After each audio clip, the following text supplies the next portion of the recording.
In diesem Video wollen wir uns einmal anschauen, wie man diesen Indikator hier programmieren kann. Der produziert bei Überkreuzungen dieser Nulllinie hier Trades. Das ist jetzt gerade passiert. Es handelt sich um den Moving Average of Oscillator und wir schauen uns jetzt einmal an, wie man so etwas in MQL5 programmieren kann. Um das zu tun, klicken wir im MetaTrader entweder auf dieses Symbol hier oben oder wir drücken die F4-Taste. Das ruft dann hier den Meta-Editor auf und hier klicken wir auf Datei, Neue Datei, Expert Advisor aus Vorlage, Weiter. Ich vergebe hier mal den Namen Simpler IOSMA Expert Advisor, klicke auf Weiter. Weiter und Fertigstellen. Jetzt kann alles oberhalb dieser OnTick-Funktion hier gelöscht werden und auch die 2 Kommentarzeilen werden entfernt. Wir starten mit einem Include-Befehl für die Datei trade.mqh. Die gehört mit zu MQL5 und ermöglicht es uns hier, eine Instanz von der Klasse cTrade zu erstellen. Die nennen wir Trade und wir werden sie später nutzen, um Positionen zu eröffnen. In der OnTick-Funktion berechnen wir zunächst den Ask-Preis. Das geht mit der Funktion SymbolInfoDouble für das aktuelle Währungspaar auf dem Chart. Wir nutzen als Parameter Symbol-Ask, alles in Großbuchstaben. Und mit Normalized Double und Digits ermitteln wir gleichzeitig noch die richtige Nummer für die Anzahl der Nachkommastellen dieser Währung. Das kann sich je nach Währungspaar unterscheiden. Manche Währungspaare haben 3 Nachkommastellen und andere haben 5 Nachkommastellen. Wiederholen wir das Ganze nochmal und berechnen den Bitpreis. Hier ändert sich wenig, nur die Variable heißt anders und wir nutzen Symbol-Bit, auch alles in Großbuchstaben. Danach erstellen wir eine Variable, die ist vom Typ String, hat den Namen Signal und wir weisen hier zunächst noch keinen Wert zu, denn den müssen wir jetzt noch ermitteln.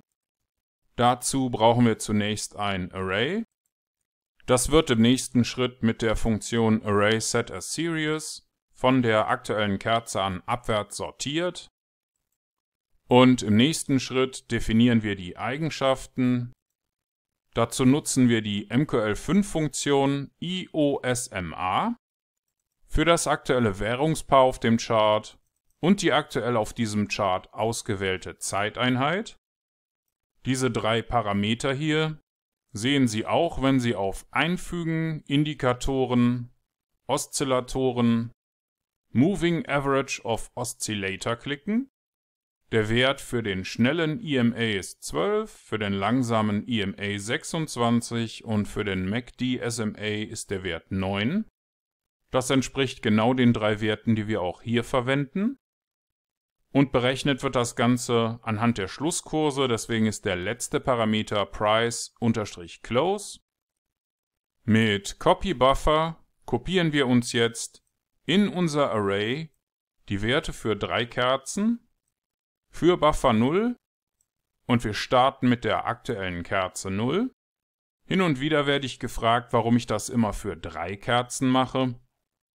Nun, das ist ganz nützlich, wenn man Überkreuzungen erkennen will. Das möchten wir in diesem Fall auch. Wir berechnen uns zunächst den aktuellen Wert, indem wir uns den Wert aus Kerze 0 holen. Das ist die aktuelle Kerze. Und danach schauen wir uns den Wert von Kerze 1 an.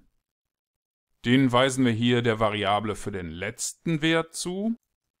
Denn damit können wir jetzt feststellen, ob es eine Überkreuzung gab.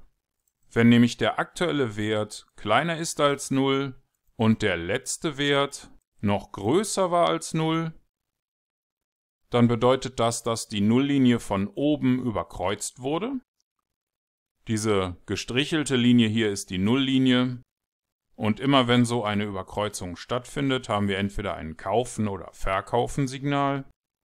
Bei einer Überkreuzung von oben nach unten ist es ein Verkaufen-Signal. Darum weisen wir jetzt den Wert Sell unserer Signalvariable zu. Im umgekehrten Fall, wenn der aktuelle Wert größer ist und über der Nulllinie liegt, und der letzte Wert noch unter der Nulllinie lag, dann haben wir ein Kaufen-Signal und dann weisen wir den Wert by unserer Signalvariable zu. Für die eigentliche Positionseröffnung überprüfen wir, ob unser Signal den Wert Sell hat und ob uns die Funktion PositionsTotal einen Wert kleiner 1 zurückliefert. In diesem Fall nutzen wir Trade.Sell, um eine Position für 10 Microlot zu verkaufen. Im umgekehrten Fall, wenn unser Signal auf Kaufen steht und den Wert Buy hat und wir ebenfalls keine geöffnete Position haben, dann nutzen wir Trade.Buy, um 10 Microlot zu kaufen. Zum Schluss erstellen wir uns mit Hilfe des Command-Befehls noch eine Ausgabe auf dem Chart. Dort sehen wir dann den Text, das Signal ist jetzt, gefolgt von dem ermittelten Signal. Falls Ihnen das hier alles zu schnell ging oder falls Sie nicht verstehen, was diese Codezeilen hier bewirken sollen, dann möchten Sie sich vielleicht zunächst die anderen Videos aus diesem Grundlagenkurs einmal anschauen. Oder vielleicht ist auch der Premium-Kurs auf unserer Webseite interessant für Sie. Für den Moment klicken wir hier auf Kompilieren oder drücken die F7-Taste. Das hat in diesem Fall ohne Fehler funktioniert und wenn das bei Ihnen auch so war, dann können Sie jetzt hier oben klicken oder die F4-Taste drücken, um in den MetaTrader zurückzukehren. Und im MetaTrader klicken wir jetzt auf Ansicht, Strategietester oder drücken die Tastenkombination STRG und R. Bitte wählen Sie hier die neu erstellte Datei simpler EOSMA expertadvisor.ex5 aus. Markieren Sie bitte auch hier unten den visuellen Modus und starten Sie Ihren Test. Hier läuft unser Expert Advisor auch schon los und sobald sich hier die nächste Überkreuzung ergibt, sollten wir eine erste Position auf dem Chart sehen. Das ist jetzt gerade passiert.